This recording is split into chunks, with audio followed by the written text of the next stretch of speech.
अस्सलामु अलैकुम मुहतरम नाजरीन, मैं आपका होस्ट इमरान आलम और आप देख रहे हैं दीनी नेटवर्क। वीडियो का थंबनेल देखकर पता चल गया होगा कि आज का वीडियो किस टॉपिक पर होने जा रहा है, तो चलिए वीडियो को शुरू करते हैं। जुआ या गैम्बलिंग एक ऐसी लानत है जिसे कुरान करीम के अंदर अल्लाह पाक ना सिर्फ गंदे काम बल्कि शैतानी अमल कहकर इंसानों को इससे बचने का हुक्म देता है। या अय्युहल्लज़ीना आमनू इन्नमल खम्रु वल मैसिरु वल अंसाबु वल अज़लामु रिज्सुम मिन अमलिश शैतान फज्तनिबूहु लअल्लकुम तुफ्लिहून। अहले ईमान यकीनन शराब और जुआ और बुत और पांसे ये सब गंदे काम हैं, शैतान के अमल में से हैं। कुरान करीम की सूरा अल बकरा की इस आयत के अंदर अगर हम गौर करें तो इस कुरानी आयत के अंदर शराब और जुए का जिक्र एक ही लाइन के अंदर मौजूद है, जिसका मतलब कि इनका इंसानी दिमाग पर इन दोनों चीज़ों का साइकोलॉजिकली तौर पर इफेक्ट बिल्कुल एक जैसा है। क्योंकि शराब के अंदर अगर इंसान अपना होश खो बैठता है तो जुआ भी एक ऐसी लानत है कि इसके अंदर भी इंसान लालच या माल के छिन जाने के खौफ की वजह से सोचने समझने की सलाहियत को ना सिर्फ खो बैठता है बल्कि हलाल और हराम के फ़र्क को भी भूल जाता है। हमारी सोसाइटी के अंदर ऐसी हज़ारों मिसालें मौजूद हैं जिनके अंदर जुए के दौरान एक अच्छा भला नौजवान जो कि अच्छा खासा कमाता था, इस जुए की लत के अंदर लगकर अपना तमाम सरमाया इसके अंदर लुटाकर कंगाल हो गया, यहाँ तक कि इसकी खुदकुशी की नौबत तक आ गई। एक्सट्रीम केसेस के अंदर तो लोग अपने बीवी बच्चे तक इस जुए के अंदर लगा देते हैं। जब ये नशा हद से बढ़ जाए तो ये लोग जायज़ नाजायज़ की परवाह किए बगैर चोरी करना तो दूर की बात, लड़ाई झगड़े और कत्ल तक को एक जुर्म नहीं समझते, जो कि शिर्क के बाद सबसे बड़ा गुनाह है। शैतान इस अमल के जरिए लोगों के अंदर दुश्मनियां डलवाकर कत्ल व गारत को बढ़ावा देता है। इसलिए अल्लाह ने जो कि इस इंसान का खालिक है, शराब, जुआ और सूद जैसी हराम चीज़ों को जो कि इंसान को और इसके दिमाग को तबाह कर सकती हैं, इसी मसलियत की वजह से हराम किए हैं, क्योंकि इसके अंदर इंसानों के लिए फ़ायदे से ज़्यादा नुकसान है। और दूसरा, ये शैतान का हथियार है। ये इंसानों को लालच और नाउमीदी और गुमराही के अंदर डालकर इन्हें बिना ईमान के गुमराही की मौत की तरफ लेकर जाता है। अफसोस की बात यह है कि जहाँ पर आज हम लोगों ने ना सूद, ना शराब और ना फाहिश को कोई गुनाह समझना छोड़ दिया है, तो वहीं पर जुए को एक बिजनेस या फिर गेम्स के तौर पर कबूल करना भी शुरू कर दिया है।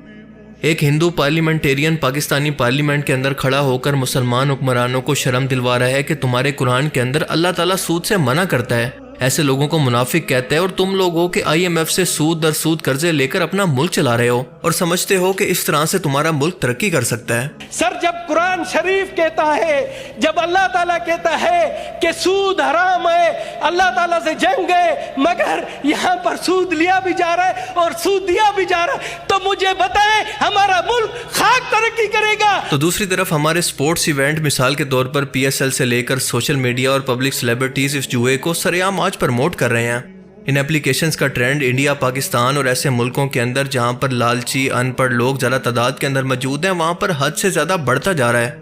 लोग अपना कुल सरमाया, घर, बिजनेस और सेविंग्स तक सब इसके अंदर उड़ाकर कंगाल हो चुके हैं। ऐसी एप्लीकेशंस को गेम्स के नाम पर प्रमोट किया जा रहा है, जहां पर लोगों को लालच दिया जाता है कि आप यहां पर गेम्स खेलकर बहुत सारा पैसा कमा सकते हैं, बस कुछ पैसे डिपॉजिट करें और इनको बढ़ाते बढ़ाते हज़ारों लाखों तक पहुंचा दें। ख़ास तौर पर ये अनपढ़ टिकटॉकर्स और लालची सोशल मीडिया इन्फ्लुएंसर्स, ख़ास तौर पर यूट्यूबर्स, जो कि 100 से लेकर हज़ारों डॉलर लेकर इसकी प्रमोशन कर रहे हैं, बिना ये सोचे समझे कि इस पैसे से इनका फ़ायदा तो हो गया, लेकिन जो लोग इनके बहकावे के अंदर आकर अपना पैसा इन्वेस्ट करेंगे, इनका क्या होगा, कितनी ज़िंदगियाँ तबाह होंगी, कितने घर उजड़ जाएंगे, इसको इनकी कोई परवाह नहीं। बल्कि मेरे ख्याल में ये अच्छा ही है, क्योंकि ऐसे सो कॉल्ड लालची इन्फ्लुएंसर्स खुद ही एक्सपोज हो रहे हैं और बता रहे हैं कि वो सिर्फ अपने फ़ायदे के लिए अपने लोगों का, जो कि इन पर ट्रस्ट करते हैं, इनका ईमान और इनका भरोसा कैसे बेच रहे हैं। वैसे तो मैं अपने YouTube चैनल पर कोई प्रमोशन करता नहीं हूँ, लेकिन अगर करनी भी पड़े तो मैं सबसे पहले इस चीज़ की तहकीक कर लेता हूँ कि ये कोई हराम चीज़ ना हो या फिर ये कोई स्कैम ना हो, क्योंकि इस चीज़ की वजह से जो भी इफेक्ट होगा वो मेरी जिम्मेदारी होगा। पर अफसोस से कहना पड़ता है कि आज 8 सालों के अंदर मुझे जितनी भी प्रमोशंस की ऑफ़र हुई हैं वो या तो जुए की ऐप्स थी या कोई हराम डेटिंग ऐप्स वगैरह, और इसलिए मैंने आज तक किसी भी ऐसी ऐप की प्रमोशन नहीं की, हालांकि इसके लिए मुझे हज़ारों डॉलर की ऑफ़र हुई है। इनफैक्ट एक महीने के अंदर मुझे 3 से 4 बार इस तरह की ऐप्स की ऑफ़र होती है और मैं हर बार इनको रिजेक्ट कर देता हूँ। मुख्तलिफ एजेंसीज नाम बदल बदल कर इस तरह की प्रमोशंस करवाने के लिए रब्ता करती रहती हैं, जिसका सबूत भी मैं आपको दिखा सकता हूँ। पर मैंने क्योंकि अल्लाह को जवाब देना है, तो ना मैं पैसों के पीछे अपना ईमान बेच सकता हूँ और ना आप लोगों का भरोसा। पर आज अफसोस इस बात का है कि आज जगह जगह पर बिल बोर्ड्स और पैनाफ्लिक्स पर आपको रोड पर जाते हुए भी इन जुए की एप्लीकेशंस की प्रमोशन सरेआम लगे हुए मिलेगी, लेकिन कोई भी गवर्नमेंट लेवल पर इस पर कोई भी एक्शन लेने को तैयार नहीं।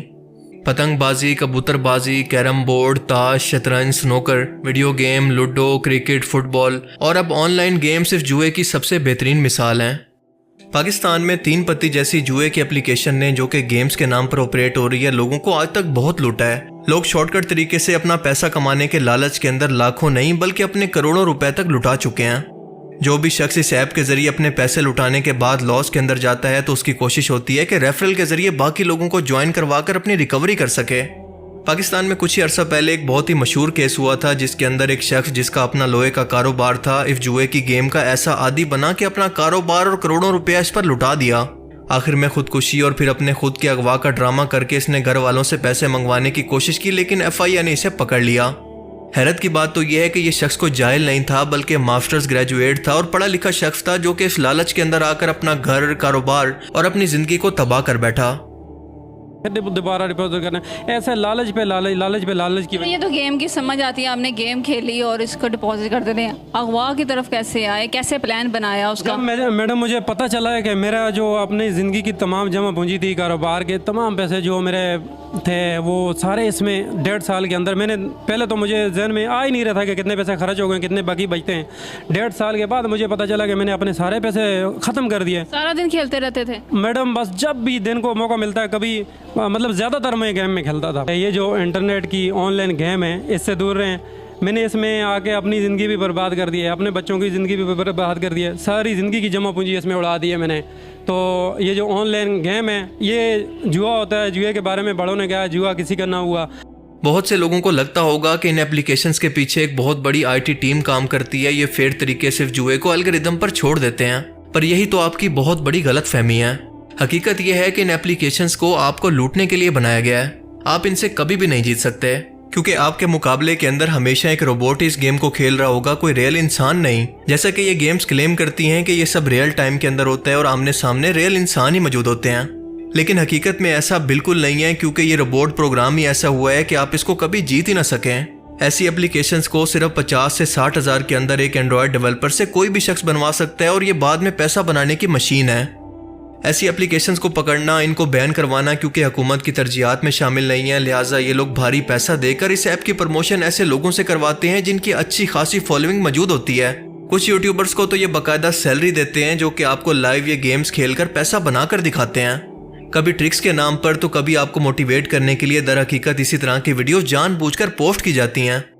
ये लोग इस ऐप के पेड इन्फ्लुएंसर्स होते हैं जहां पर एक खास किस्म का डेमो अकाउंट इनको ये एप्लीकेशन देती है जहां पर ये सिर्फ जीतेंगे और ये लाइव पैसा बनाकर बाकी देखने वालों को भी इस ऐप के अंदर इन्वेस्ट करने के लिए मोटिवेट करते हैं। ये सब लोग आपस में मिले होते हैं। शुरू में इस तरह की ऐप्स आपके दिमाग के साथ इस तरह से खेलती हैं कि आपको 100 रुपए तक की छोटी सी अमाउंट इन्वेस्ट करने का कहते हैं और इसके बाद आपको किसी प्रेडिक्शन का कहते हैं। मिसाल के तौर पर स्पोर्ट्स के अंदर कौन सी टीम जीतेगी, कितना स्कोर करेगी वगैरह वगैरह। जब आप अपनी प्रेडिक्शंस लगाकर इस गेम को खेलना शुरू करेंगे तो इस ऐप को डिज़ाइन ही ऐसा किया गया है कि शुरू के अंदर तो आप बहुत सारे पैसे से जीत सकेंगे।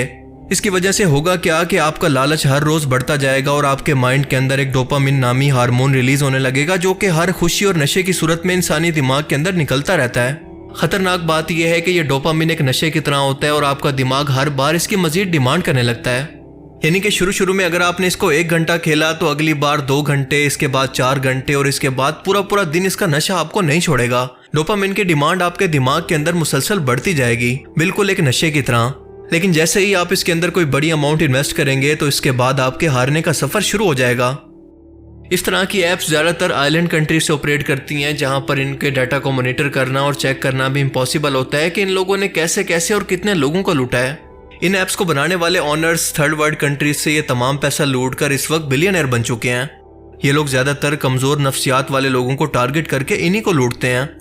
हर वक्त जुए के अंदर रहने वाले लोग ज़्यादा से ज़्यादा माल कमाने की उम्मीद और नुकसान के खौफ की वजह से आराम और इत्मीनान और सुकून से महरूम हो जाते हैं।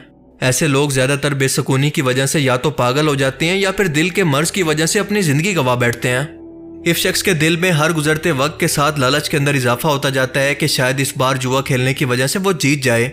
इसी जज्बे की वजह से वो मजीद वक्त और अपना पैसा खर्च करता है कि अगर जीत जाएगा तो इसका नुकसान भी पूरा हो जाएगा, लेकिन ऐसा कभी होता नहीं है। ये शख्स अल्लाह की याद और नमाज से भी गाफिल हो जाता है। याद रखें कि दुनिया के अंदर मेहनत और स्किल के बगैर कोई ऐसा रास्ता नहीं है कि आप कामयाब हो सकें और बहुत सारा पैसा कमा लें। जो भी शख्स आपको इस तरह के शॉर्टकट्स बताता है या तो वो खुद अपना फ़ायदा देख रहा होता है या फिर आपको लूट रहा है, और सबसे बढ़कर ये हराम है। आपकी दुनिया और आखिरत दोनों बर्बाद होती हैं। ये ऐप्स आपके साथ माइंड गेम्स खेलती हैं जिसको आम लोग नहीं समझ सकते। इस वक्त गवर्नमेंट को चाहिए कि इस तरह की फ्रॉड जुए की ऐप्स को, जो कि लोगों को बेवकूफ़ बनाकर गेम्स के नाम पर लूट रही हैं, इन पर सख्त से सख्त कानून साजी करें, इनको बैन करवाएं। जुए के आदी अफराद के लिए रिहेबिलिटेशन सेंटर कायम किए जाएं, जैसे नशे के आदी अफराद के लिए किए जाते हैं, ताकि ये लोग सोसाइटी के अंदर नॉर्मल होकर एक बार फिर से वापस आ सकें, क्योंकि इस एक शख्स से पूरा खानदान जुड़ा होता है। और साथ साथ आप सब लोग मिलकर इन सो कॉल्ड इन्फ्लुएंसर्स का बाइकआउट करें जो कि इस जुए की ऐप्स को प्रमोट कर रहे हैं। ऐसी तमाम वीडियोस पर गैम्बलिंग इज हराम का ट्रेंड स्टार्ट करें, ताकि इन लोगों को आईना दिखाया जा सके। अपने आसपास के लोगों को भी इसके मुतालिक अवेयरनेस दें कि इन फ्रॉड ऐप्स के चक्कर में मत पड़ें। स्किल सीखकर अपने हालात को बेहतर करें, वरना जब तक बेवकूफ़ लोग जिंदा है, फ्रॉडिया कभी भूखा नहीं मर सकता। बाकी अगर आपके साथ कभी ऐसा कोई एक्सपीरियंस हुआ है तो इसको कमेंट सेक्शन के अंदर ज़रूर शेयर करें। मैं आपका हर एक कमेंट पढ़ने की कोशिश करूंगा। अगर आपको इस वीडियो से कुछ नया जानने को मिला तो इसे ज़रूर लाइक कीजिए, और अब मैं मिलूंगा आपसे एक ऐसी ही नई इंटरेस्टिंग वीडियो में। तब तक के लिए अपना बहुत सा ख्याल रखिएगा। Thanks for watching this video. अल्लाह हाफिज़। तो मोहतरम नाजरीन, इस वीडियो को देखकर समझ गए होंगे ऑनलाइन गेम खेलना हम मुसलमानों के लिए हराम है। अल्लाह तबारक व तआला इस पे लानत भेजता है। अगर वीडियो अच्छा लगे तो वीडियो को लाइक करें, और इस चैनल में नए हैं तो चैनल को सब्सक्राइब किए। शुक्रिया।